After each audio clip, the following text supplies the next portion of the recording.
देखिए बच्चों, क्वेश्चन है two concave refracting surfaces of equal radius of curvature and refractive index is 1.5 face each other in air as shown in figure. A point object O is placed midway between P and B. तो दो concave surface है, refracting surfaces है जिनके refractive index 1.5 है and जो दोनों एक दूसरे को फेस कर रहे हैं. A point object O is placed Midway between P and B. तो P और B के बीच में हमारे पास में एक पॉइंट ऑब्जेक्ट O रखा गया है. The separation between the images of O formed by each refracting surfaces. देखो ये जो O ऑब्जेक्ट है, इसके लिए B भी अपनी कोई इमेज बनाएगा, O के लिए A भी कोई इमेज बनाएगा. तो बोल रहे हैं कि दोनों रिफ्रैक्टिंग सरफेसेस के लिए जो इमेज बनी है उनके लिए इमेज सेपरेशन क्या होगा, चलिए निकालते हैं. तो हमें बी के लिए इमेज देखनी पड़ेगी, ए के लिए इमेज देखनी पड़ेगी और फिर उनका डिफरेंस लेना पड़ेगा, दोनों के बीच के सेपरेशन. ठीक है, देखना पड़ेगा कैसे कैलकुलेशन होती है. तो सबसे पहले मैं बात करता हूं कि सरफेस बी ने, फॉर सरफेस बी, तो बेटा सरफेस बी ने कहाँ इमेज बनाई होगी. तो फॉर्मूला क्या होता है बेटा, μ2 by V minus μ1 by U is equal to μ2 minus μ1 by R. Sign convention का ध्यान रखें. μ2 मतलब कहाँ रे जा रही है रिफ्रेक्ट करने, ग्लास के अंदर. तो यहाँ पर हमारे पास में आ जाएगा 1.5 डिवाइडेड बाई वी. वी का भी नहीं पता है भाई कहाँ बनेगी कहाँ नहीं बनेगी, तो उसको वही रखते हैं. माइनस μ1 कहाँ थी ऑब्जेक्ट, एयर में, तो एयर का refractive index 1 divide by you. You कहाँ थी, देखो बेटा यहाँ से रे ऐसे जाएगी, यहाँ से रे ऐसे जाएगी. सेपरेशन डिस्टेंस जो है यहाँ से बी से ओ की इधर की साइड में है, क्योंकि ये हमारा एक पोल की तरह काम करेगा. तो इधर की साइड में अगर है तो कितना आ जाएगा, माइनस आर बाई टू. तो ये रहा minus R by two which is equal to μ2 minus μ1. μ2 again 1.5 minus 1 by R. R कितना है बेटा, वही radius of curvature, minus R ही लेंगे. ठीक है, तो this is 1.5 V plus 2 by R और ये आ जाएगा माइनस 0.5 बाई आर. इसमें कोई दिक्कत नहीं होनी चाहिए बेटा, 1.5 में से ठीक है. फिर इसको हम आगे सॉल्व करते हैं फर्दर और ये हमारे पास में बनता है 1.5 V is equals to minus 0.5 R minus 2 by R. 1.5 v is equals to r. अगर एलसीएम लिया हमने तो बन जाएगा 2.5, माइनस माइनस प्लस हो जाएंगे. देन v की वैल्यू कितनी आ जाएगी बेटा, v की वैल्यू आ जाएगी 1.5, अच्छा माइनस तो आएगा ही, 1.5 r बाई 2.5. इससे ये चला गया तो v की वैल्यू 5 से अगर हमने इसको कैंसिल किया है तो ये बन जाएगा 3r बाई 5. यही बनेगा ना 3r बाई 5 ही. और माइनस का, और v देखेंगे तो कितना आ जाएगा, माइनस 0.6 r. मतलब v जो b ने बनाया, मतलब इस o की इमेज जो b ने बनाई वो माइनस 0.6 r पर है. माइनस 0.6 मतलब आधा का मतलब 0.5 और 0.1 इधर, मतलब कहीं इससे इधर की तरफ. ठीक है, माइनस 0.6 r. खैर वो हम देख लेंगे बाद में. आइए सिमिलरली अब हम कैलकुलेशन करेंगे सरफेस a के लिए. तो सरफेस ए के लिए देखते हैं बेटा, फॉर सरफेस ए. अगर सरफेस ए के लिए सेम फॉर्मूला लगेगा, that is μ2 by V minus μ2 by V minus μ1 by U is equal to μ2 minus μ1 by R. Sign convention का ध्यान यहाँ भी रखेंगे. μ2 कहाँ रे जा रही है बेटा, ग्लास के अंदर, 1.5 बाई वी. इसकी नॉलेज नहीं है हमें, इसको ऐसे ही रहने देंगे. μ1, तो μ1 कितना हो गया, एयर में थी, डिवाइडेड बाई आर यू कितना होगा उसके लिए, यू मतलब यहाँ से लेने, ये सरफेस है ना, तो यहाँ से देखो ये टोटल कितना हो जाएगा, आर एंड आर 2r, और 2r में से दिस r बाई 2 माइनस कर दो तो ये बन जाएगी हमारे पास में 2r minus r by 2. And of course ये माइनस का आएगा क्योंकि रे इधर जाएगी रिफ्लेक्ट होने और हम डायमेंशन इस डायरेक्शन में मेजर कर रहे हैं. ठीक है, which is equals to μ2. μ2 is 1.5 minus 1 by minus R, that's it. तो यहाँ पर कितना आ जाएगा, 1.5 बाई वी प्लस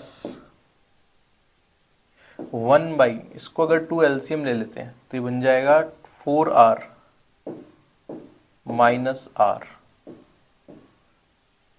2 2 जा 4, 4r minus R which is equals to minus 0.5 by R. इसको सॉल्व करें बेटा तो बन जाएगा 1.5 बाई वी प्लस 2 ऊपर चला जाएगा तो बन जाएगा 2 by 3r is equal to minus 0.5 R. Further solve करते हैं इनको, that is 1.5 by V is equals to minus 0.5 by R minus 2 by 3r, तो ये बन जाएगा 1.5 by V is equals to 3r LCM लीजिए तो ये बन जाएगा हमारे पास में माइनस 1.5 एंड देन माइनस का 2, यही बनेगा। तो ये बन जाएगा 1.5 by V is equals to minus 3.5 by 3r। तो वहां से v की वैल्यू बन जाएगी आपको 3 इंटू 1.5r डिवाइडेड बाई 3.5 और यहाँ पर माइनस और लग जाएगा तो v की वैल्यू आ जाएगी दैट इज 4.5r माइनस का डिवाइड बाई 3.5r। फिर इसको हम पॉइंट से पॉइंट अगर कैंसिल कर देंगे इसकी तो 45 बाई 35 कितना हो जाएगा बेटा, ये बन जाएगा वैसे माइनस 9 बाई 7r। ठीक है, तो ये इमेज की जो फॉर्मेशन है वो करी है हमारे पास में किसने, ए सरफेस ने। तो हमने लिख दिया image by A, distance of image by A, और ये है distance of image by B. तो आइए देखते हैं एक बार क्या चल क्या रहा है इसके अंदर। देखो ये हमारे पास में दो रिफ्रैक्टिंग सरफेसेस थी और इन रिफ्रैक्टिंग सरफेसेस के एकदम मिड में यहां पर, यहां से दोनों डिस्टेंस कितनी थी बेटा,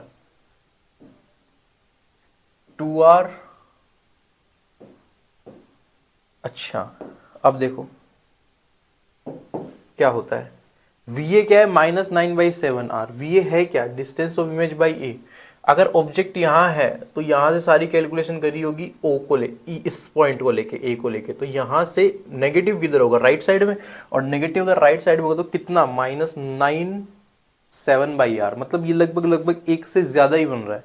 तो मैं r से थोड़ा सा ऊपर चला जाता हूं, ये लो, तो दिस इज दी VA। ठीक है, व्हाट इज VB, VB है बेटा हमारे पास में माइनस 0.6r। इसका मतलब, माइनस का मतलब क्या, कि अगर ऑब्जेक्ट यहां थी, B यहां था, तो हमने इधर की सारी डायरेक्शन को क्या मान रखे हैं, पॉजिटिव। नेगेटिव का मतलब अब लेफ्ट साइड में, तो वहां से लेफ्ट साइड में कितना, 0.6, मतलब अगर 2r इसका आधा करे तो r का आधा करे तो 0.5r, उससे थोड़ा सा और इधर, तो लगभग लगभग यहां पर ये क्या बन जाएगा हमारे पास में, this distance is VB, right. अच्छा मुझे इन दोनों का सेपरेशन निकालना था, बच्चे समझ गए होंगे, सेपरेशन इज दिस, ये वाला सेपरेशन। तो ये सेपरेशन कैसे निकलेगा, दिस सेपरेशन इज 2r, इस टोटल 2r में से VA घटा दे और इसमें से VA प्लस VB घटा ही दे एक्चुअली। ठीक है, बस आंसर कितना बन गया बेटा, 2r माइनस VA कितना है। अच्छा अब इसको ना माइनस नहीं लेंगे क्योंकि वो हमने पहले काउंट कर लिया, डिस्टेंस लेके मान रहे हो ना तो इनको, 9/7r प्लस 0.6r, देखें ये बन जाएगा 2/r, यहाँ पर 7 एलसीएम लेने के बाद 9r प्लस 4.2r, यहाँ पर ये बन जाएगा 7, फिर से ले लीजिए तो ये बन जाएगा 14r minus 9r plus 4.2r, तो ये कितना बन गया बेटा, 9 प्लस 4.2 13.2 13.2 14, तो बन गया 0.8r/7। और इसको जब सॉल्व करो तो 0.1 तो आना ही चाहिए ना यार एक बार, तो 0.11 तो नजर आ रहा है मुझे। ठीक है, तो 0.11 के आसपास का कोई ऑप्शन है हमारे पास में, आई थिंक 0 पॉइंट, देख लो ना यार, इसको हटाओगे तो हमारे पास में बन जाएगा 8/7। तो 8/7 का मतलब तो हो गया 0.1, और 0.1 तो दो ऑप्शन में है, तो आंसर कैसा आएगा फिर? सॉल्व भी करना पड़ेगा आई थिंक। तो लेट्स से इट इज़ 8/7, तो ये बन जाएगा हमारे पास में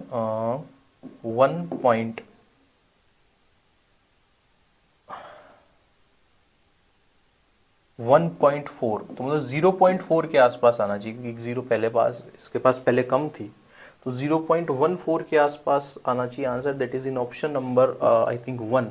तो this should be the correct answer.